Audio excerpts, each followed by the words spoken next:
14 millionaire और सफाक कातिल जिनको लगता था कि वो किसी का भी कत्ल करके जान छुड़वा कर भाग सकते हैं। जहां कुछ लोगों को लगता है कि खुदकुशी करके वो हर किस्म के मसले से बच जाते हैं। शायद इसको बेवकूफ़ी कहना गलत ना होगा। हैप्पी टीवी की जाने से आप सबको खुशामदीद कहते हैं। अस्सलाम वालेकुम। तो व्यूअर्स,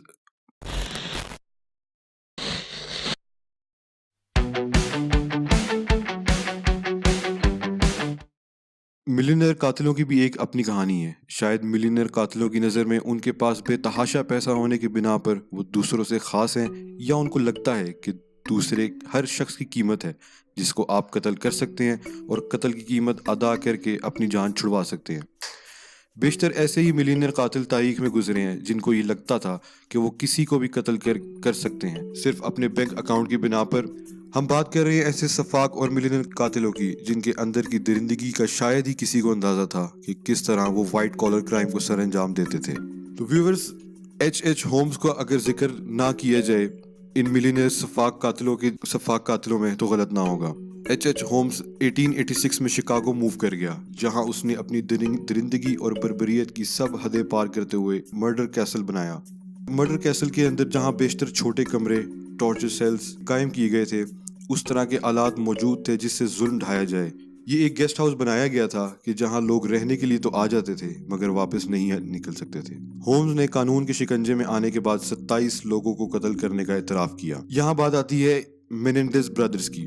ये कहानी, जो कि एक आम लोग नहीं थे बल्कि अपनी दौलत की वजह से इनको लगता था कि कत्ल कर देना उनके लिए कोई बड़ी बात नहीं। मेनेंडेज ब्रदर्स ने दौलत के नशे में अपने बाप को कत्ल करने का मंसूबा बनाया क्योंकि उनको लगता था कि उनके बाप का रवैया उनसे ठीक नहीं। दोनों भाइयों ने इसको डकैती की शक्ल दी और बाप को कत्ल कर दिया। बाप को कत्ल करने के बाद महसूस हुआ कि माँ को भी कत्ल कर देना चाहिए और उन्होंने ये भी कर दिया। मगर आखिरकार एक भाई ने रोते हुए साइकोथेरेपिस्ट और अपनी गर्लफ्रेंड के सामने अपने माँ बाप को कत्ल करने का इतराफ़ कर लिया। यहाँ बात करेंगे, कत्ल करके बच जाना अलग चीज़ है जबकि आदमखोरी करके बच जाना बिल्कुल अलग चीज़ है।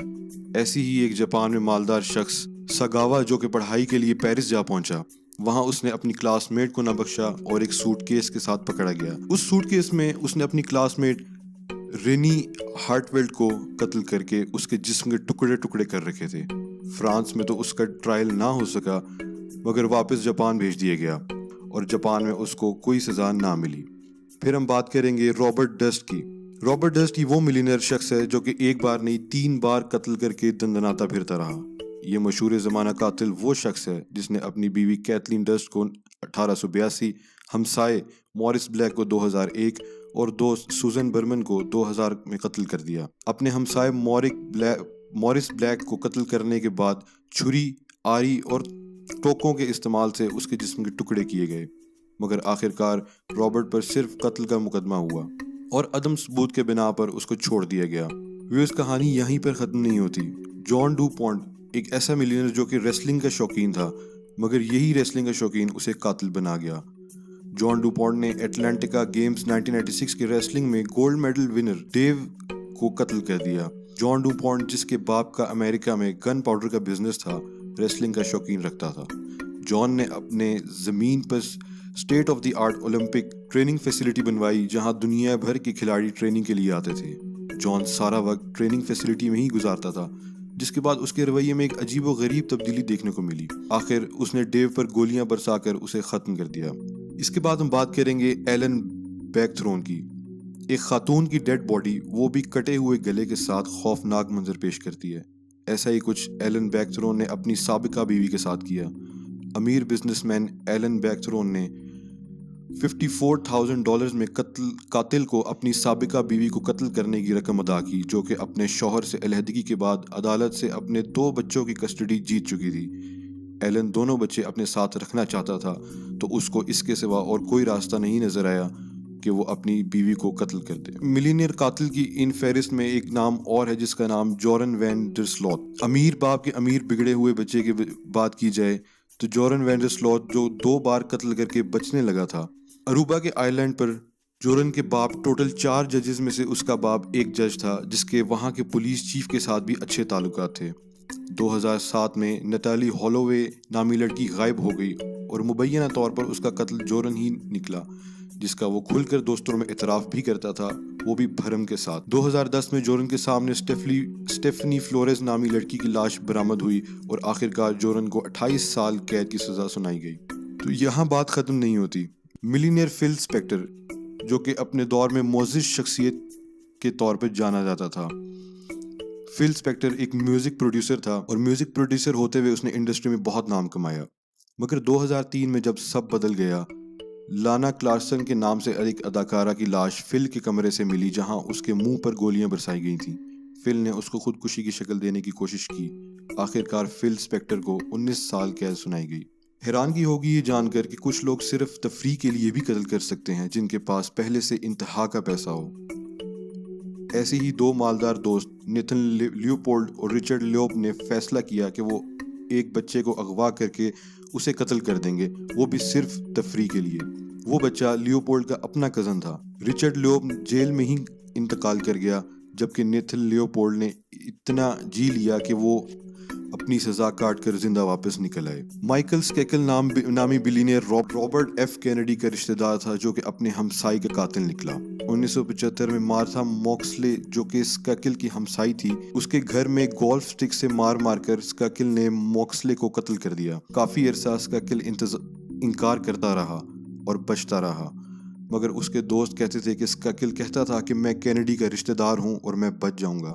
आखिर 1998 में केस रीओपन हुआ और 2002 में स्केकल को 20 साल की कैद सुनाई गई। बात करते हैं मिलीनियर कातिल बाप और बेटे की। जॉन ब्रुक्स और उसका बेटा अपने एम्प्लॉय के काम से शायद खुश नहीं थे, जो उनको ये महसूस हुआ कि उनका एम्प्लॉय जैक रेड ने उनकी फैक्ट्री से ट्रेलर और मोटरसाइकिल चुराई हैं। जॉन ब्रुक्स ने अपने बेटे और उसके दोस्तों पर पैसे निछावर कर दिए जैक रेड को कत्ल करने के लिए, जिसके बाद जैक को हथौड़ों के वार से कत्ल किया गया, जिसके नतीजे में ब्रुक्स बाप और बेटा दोनों कत्ल के मुकदमे में दर्ज हुए। यहाँ आता है एक अजीब व गरीब किस्सा फ्रेडी यंग का। फ्रेडी यंग नामी शख्स जिसने लॉटरी के जरिए 1.6 मिलियन डॉलर जीते। वैसे तो इतनी दौलत के साथ उस शख्स को सुकून की जिंदगी गुजारनी चाहिए थी, मगर मसला तब हुआ जब फ्रेडी यंग अपनी बेटी के लैंडलॉर्ड से लड़ पड़ा और उसे गोलियों से छली कर दिया। यंग ने अदालत में कहा कि मैं ये सब सेल्फ डिफेंस में किया। अदालत ने यंग का बयान मुस्तरद करते हुए उसे 25 साल की कैद सुना दी। यहाँ एक कहानी शेयर करेंगे एक 47 साल शख्स एड्रियन प्राउड की। तलाक से बात कत्ल तक जा पहुंची। ये वाकया है मियाँ बीवी का। 47 साल शख्स एड्रियन प्राउड ने 2007 में अपनी बीवी केट प्राउड को गला दबाकर कत्ल कर दिया और उसको घर के बैकयार्ड में दफन कर दिया। एड्रियन अपने आप को बेकसूर कहता रहा, लेकिन आखिर लाई डिटेक्टर टेस्ट किया गया जिसमें एड्रियन को झूठ पकड़ा गया और वजह उसने बताई कि केट डाइवोर्स के बाद ज्यादा रकम मांग रही थी, जिस पर मैंने उसको कत्ल कर दिया। ऐसे ही एक मिलियनेयर हैरल्ड लैंड्री की बात करते हैं जिसने अपनी बीवी को बेदर्दी से कत्ल किया, और ये वो बीवी जो उसको ऑनलाइन उसके साथ उसका रिश्ता कायम हुआ था। हैरल्ड लैंड्री ने बेदर्दी से कत्ल किया, जिसके लिए हैरल्ड अमेरिका छोड़कर इंग्लैंड गया था। इंग्लैंड जाकर हैरल्ड ने उससे शादी कर ली। हैरल्ड को ये शुबा था कि उसकी बीवी का किसी और के साथ अफेयर है, जिस बिना पर हैरल्ड ने छुरियों के पैदर पे वार करता गया और तब तक करता गया जब तक उसकी बीवी का कत्ल नहीं हो गया। हैरल्ड का खुद का अफेयर कहीं और था, जिसके पास वो कत्ल करने के बाद गया। वापस घर आया तो पकड़ा गया और अंजाम को पहुंच गया। उम्मीद है दोस्तों आपको ये वीडियो पसंद आई होगी। इस वीडियो को लाइक करें और कमेंट करके अपनी राय का इजहार करें। वीडियोस के लिए इस चैनल को सब्सक्राइब करें। अल्लाह हाफिज।